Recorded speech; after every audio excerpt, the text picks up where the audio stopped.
I've created a mod that lets you find Minecraft seeds in-game. If you'd like to see how it works, stick around. I'll be going over how to set criteria, how to run the search, and just how to manage the results. It's actually quite an interesting and different way of finding seeds, and I've actually had quite a lot of fun testing it, and I've tried to make it as easy to use as possible. Right, so once you've got the mod installed, the first thing you need to do is create a new world. I'd suggest you name it something that is useful and run it in creative, because you're going to be flying around a lot. But you will need to go into more world options, and that's to select a special world type. So if you just click through the world types, you'll find one that says Seed Finder. Now that's important because unless it's that world type, none of these functions will work. Right, so you'll get spawned into a world, and there is actually nothing special about this world at all. It's just somewhere to start. Right, so first thing you need to do is add some criteria. So /findseed, criteria, add, and you can select from a number of various structures. So here we're just going a village within 50 blocks of spawn. So this is a Java village placement. And let's say an ocean monument within 200 blocks of that village. And then it's just using the findseed next command. And what this does is it finds the next seed that matches the criteria, creates a new dimension for that overworld, and then places you in it. So you can explore the seeds as it finds them. It also gives you this book, and we'll get into that a little bit later, but it's to help you keep track of what seeds you like and make a short list. So the book here it has the seed, it has the locations where the structure should be. Occasionally they're missing, but generally it's pretty good. And so here, yeah, obviously your ocean monument that we asked for to be within 200 blocks of that village is within 200 blocks of that village, and that village was within whatever we set it to. I think it was 50 blocks of spawn.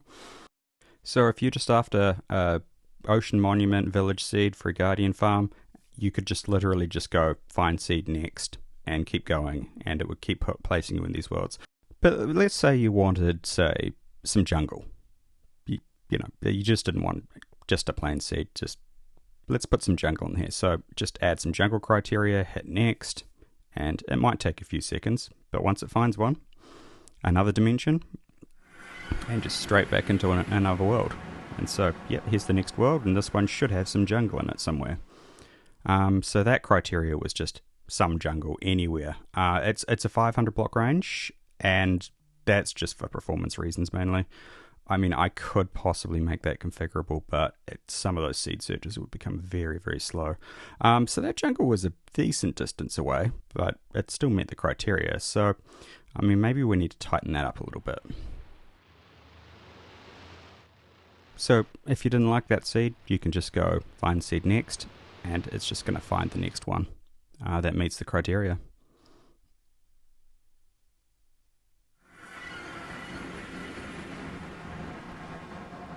Right, so here's the next seed. It's looking alright. Let's see where that jungle is.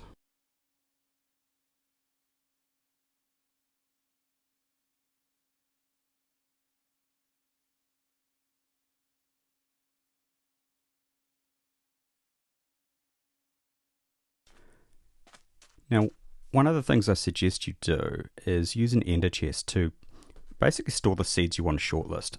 There's a few reasons for that. These books are actually quite useful.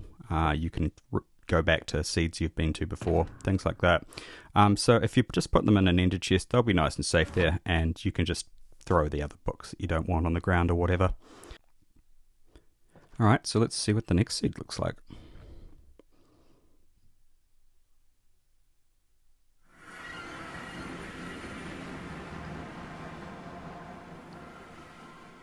Okay, this one's a bit different.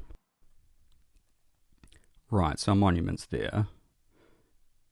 And, yep, we've got some jungle.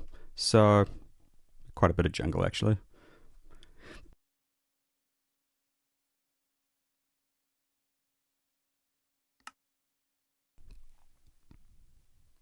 So one of the other things the books have is the criteria that was used to find the seed. This can be helpful later. There's also a list command, so you can list the criteria that's currently there, if I don't screw it up.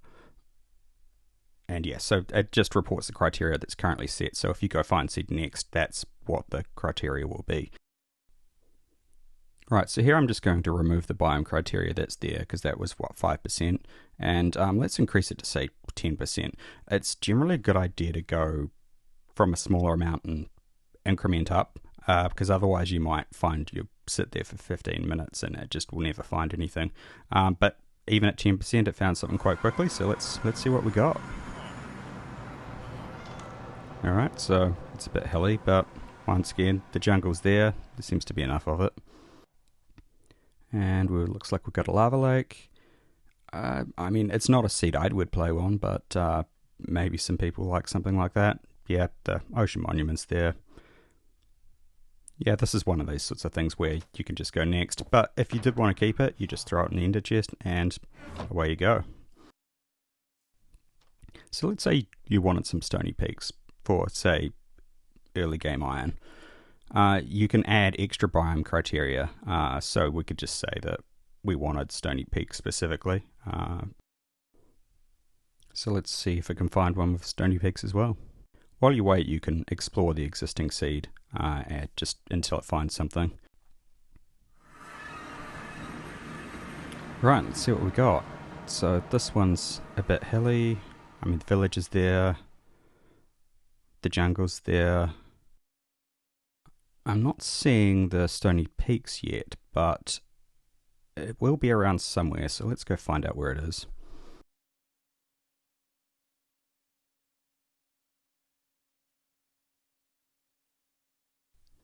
And here we go. So yeah, this is a decent sized stony peaks, but it was just any amount within 500 blocks, so it could have been a lot smaller. Right, well, let's see what else we can find.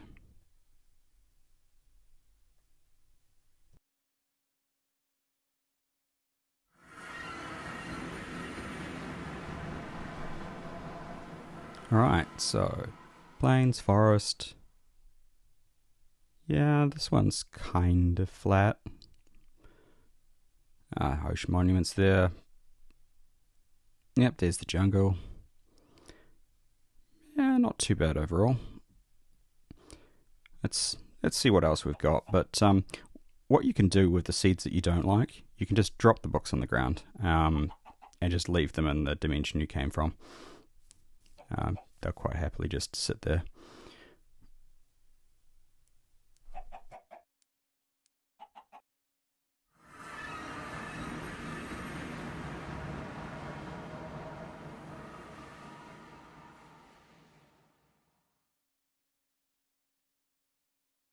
So you might be wondering, what about Bedrock? Well, we can find Bedrock structures as well. You just need to use the Bedrock _ versions of the structures when you're adding the criteria. Now, you can have criteria for both Bedrock and Java simultaneously, so that you can have seeds that work on both platforms. So here's what I'm doing here, and I'm going to add the Bedrock village, and I'm going to say that that has to be within, say, 50 blocks of the Java village. So they won't be in exactly the same places, but they'll be fairly close. Right, so why not? Let's just do the same thing for the ocean monument, and we'll make that within, say, 100 blocks of the other ocean monument. So criteria 1.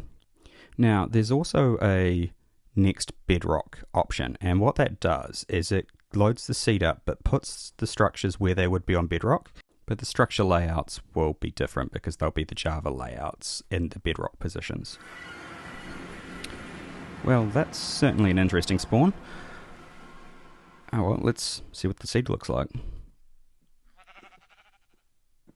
Right, so yep, jungle is the village. Now you'll see, and I'll just put it on screen here, how the layout in Bedrock of the actual village is different, but the start of the village is in the same place. So it just allows you to flick through the seeds and kind of go imagine how things are relative to each other in terms of positioning on Bedrock.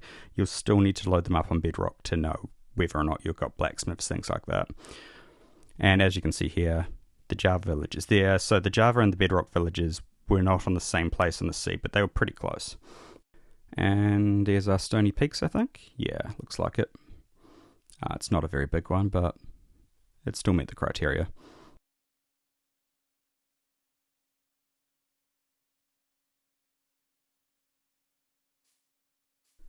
Right, so this seed's basically cross-platform, so we'll just put that aside for later and maybe come back to it.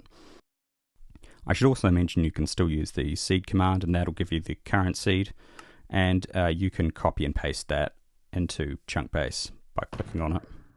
You can also copy and paste from the books, so the seed's in there along with some teleports for the structures.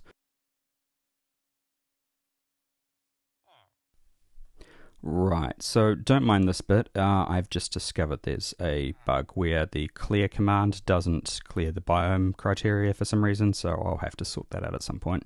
So this is just me clearing out the criteria manually. So what I'm going to show you now is what happens when you make the criteria too sort of strict or hard to find, because all of these seeds have been loading up fairly quickly up till now. And so if we say we want 30% windswept savanna and a village within 80 blocks of spawn. Now 30% is quite a bit, and you'll start to see that as it's going through the seeds, you've got a rate that it's going through them. Obviously this is primarily the biome search slowing this down.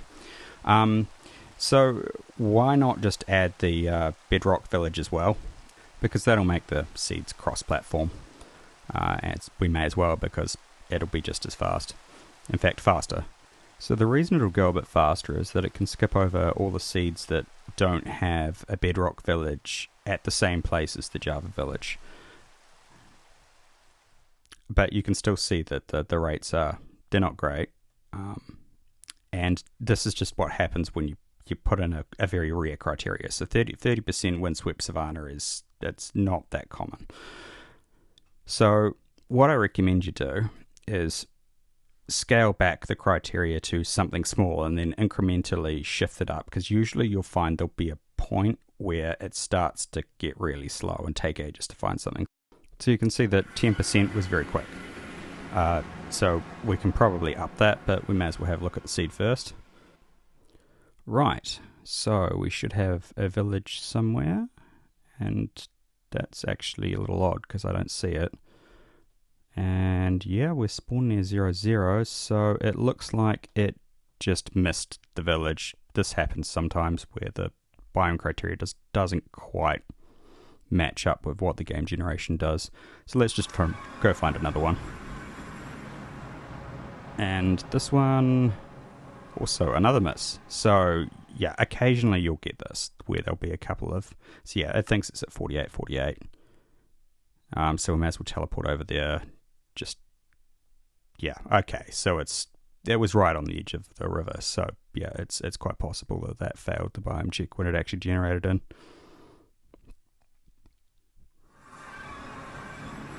And right, okay, so we have a village. What's this one look like? Well, it's certainly kind of windswept. Yeah, that's not looking too bad. So that's at what, 10%? So yeah, 10% windswept savanna.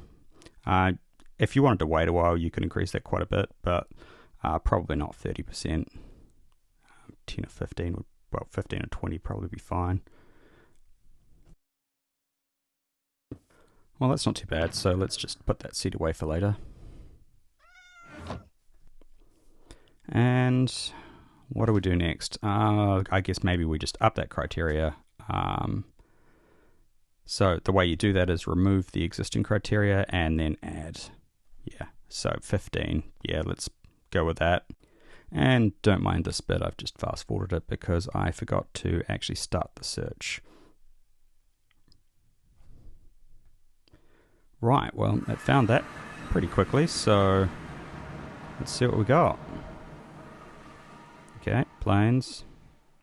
Yeah, anything windswept is likely to be quite lumpy just because of the low erosion. So yeah, this one definitely looks just a touch more windswept than the previous one. It's actually looking borderline broken. Yeah, that's definitely a pretty windswept seed.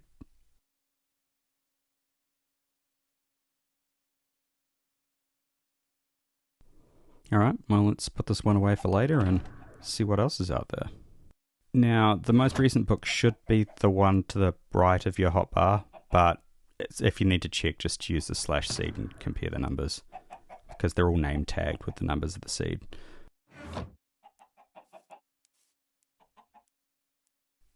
Alright, let's say island seeds are more your thing. So you like that sort of survival island thing. So to find islands, the easiest way to do that is just to search for a large amount of ocean.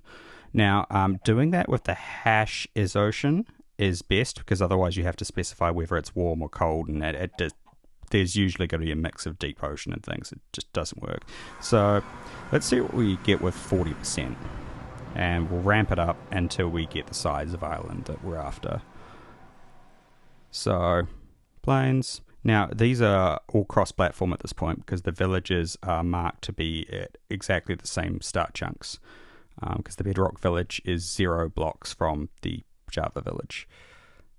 And okay, let's up that to 60, because that's not really islandy enough yet. Plains again, and getting better. Yeah, it's still a little large, so that's at 60% ocean. Within a 500 block radius. But we do, interesting enough, have some ice spikes there. So, yeah. So that's an interesting seed. We'll put that away for later.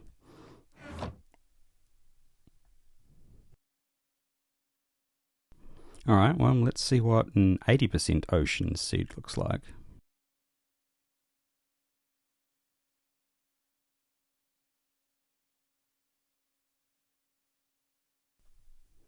Well, it doesn't look like it had any trouble finding one, so that's good. And cool, some ocean. How much of an island have we got? And I've broken it. Yep, broken. Alright, so at this point I'm going to have to crash out of the game because the world wouldn't save, so that's what I did. So I'm not sure why that happened. I have had that sort of occasionally occur during normal vanilla Minecraft, but you just reload the world. Now, you will get this little warning, and that's because it has an a custom dimension type. Right, so you'll notice that this isn't actually the seed that we loaded in on originally. This isn't the one it crashed in. So this is actually the original overworld. So whenever you re-enter, you'll get your original overworld. But this is where the load command comes in. So any of those books that you are holding, if you use the load command while one of them's in your main hand, it will take you straight to that seed. So that's why you can put them in the ender chest and take them out later and just reload the seeds. You just hold the book, find seed, load, and it'll do it.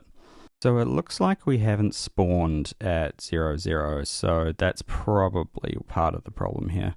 Now, unfortunately, it doesn't remember the last criteria you had. I might look at doing something about that later, but for now, you just have to re-add it. But it is in the books, so you can just look at the criteria of the book and just re-enter it. Yeah, it's a bit manual, but that's what it is right now. So I'll just fast forward through re-adding the criteria.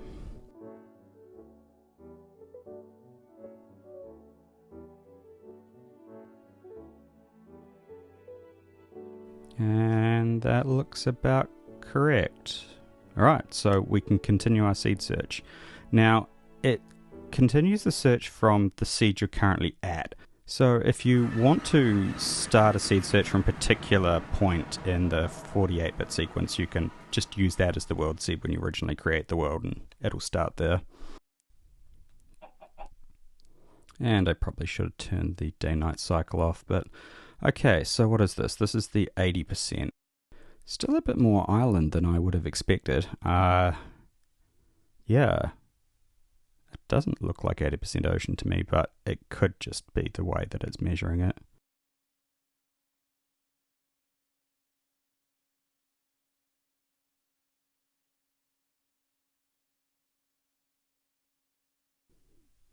Alright, so let's remove that criteria and change it to 90%. And we'll see what we get.